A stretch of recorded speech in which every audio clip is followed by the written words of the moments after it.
Hello नमस्कार। आज मी तुम्हाला डबूक वड्यांची भाजी बनवून दाखवणार आहे।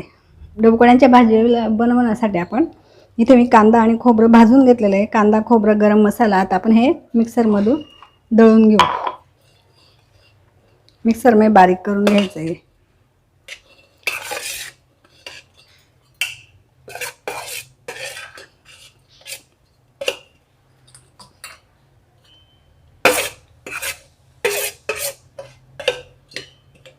याचं आपण ओलं वाटण करून घ्यायचं। थोडंसं पाणी टाकून दळून घ्यायचं त्याला। आपण याच्यात आलं आणि लसूण टाकून पाणी टाकलं त्याच्यात। आता आपण याचं वाटण करून घेऊ। मसाला दळून घेऊया, भाजी करून घेऊ। भाजी बनवण्यासाठी मी याच्यात 1.5 पळी तेल टाकते।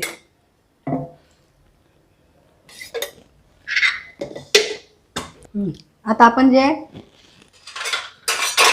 आपण जे वाटण केलंय, जो मसाला भाजून वाटून घेतलाय तो आता तेलात टाकायचा।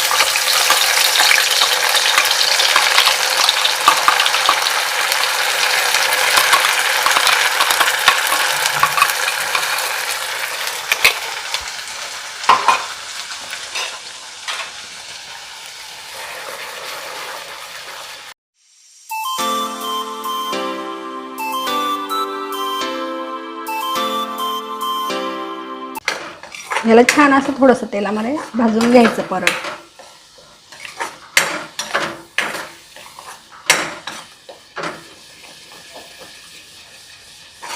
डबूक वड्यांची भाजी खूप सोपी आणि खायला पण छान लागते आणि लवकर झटपट होते ही रेसिपी। भाजी मस्त। आता आपण याच्यात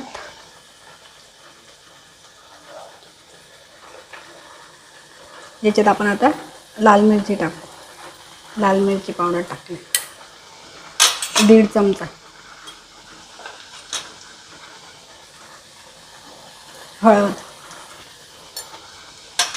1 लहान चम्मच आणि गरम मसाला 1 चमचा।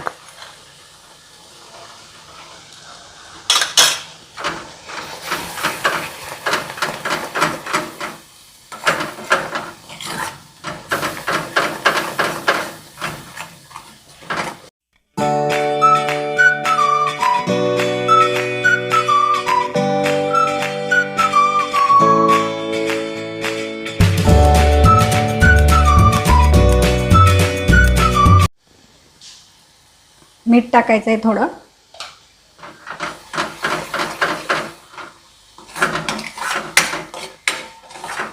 आपण परत ते डबूक वड्यांसाठी जे बेसन पीठ तयार करू ना, त्या बॅटरमध्ये पण आपण सगळं टाकणार आहेत। मिरची, मीठ, म्हणून व्यवस्थित तुम्हाला लागेल तिखट जेवढं प्रमाणात तुम्ही खातात तेवढंच भाजीमध्ये घ्यायचं आहे।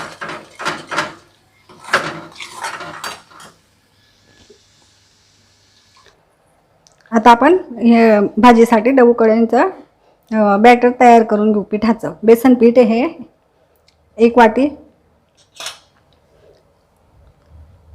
त्याच्यात मी अर्धा चम्मच मिरची पावडर टाकते, अर्धा चम्मच हळद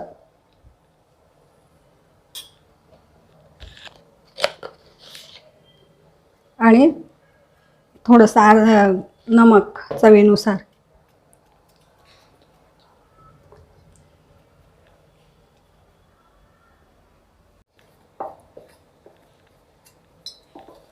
टाकायचं कारण आपल्याला खूप असं पातळ नाही करायचं आहे आणि खूप घट्ट पण नाही करायचं आहे।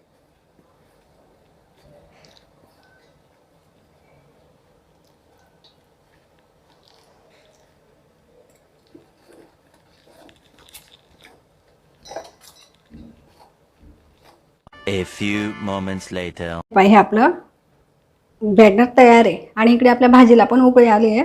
आता आपण डबूक वड्या टाकू द्या।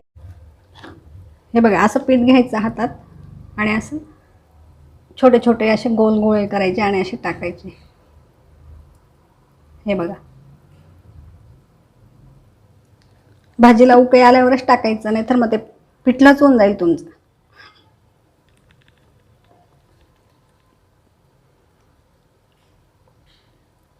डाळीच्या पिठाचं आहे ना ते।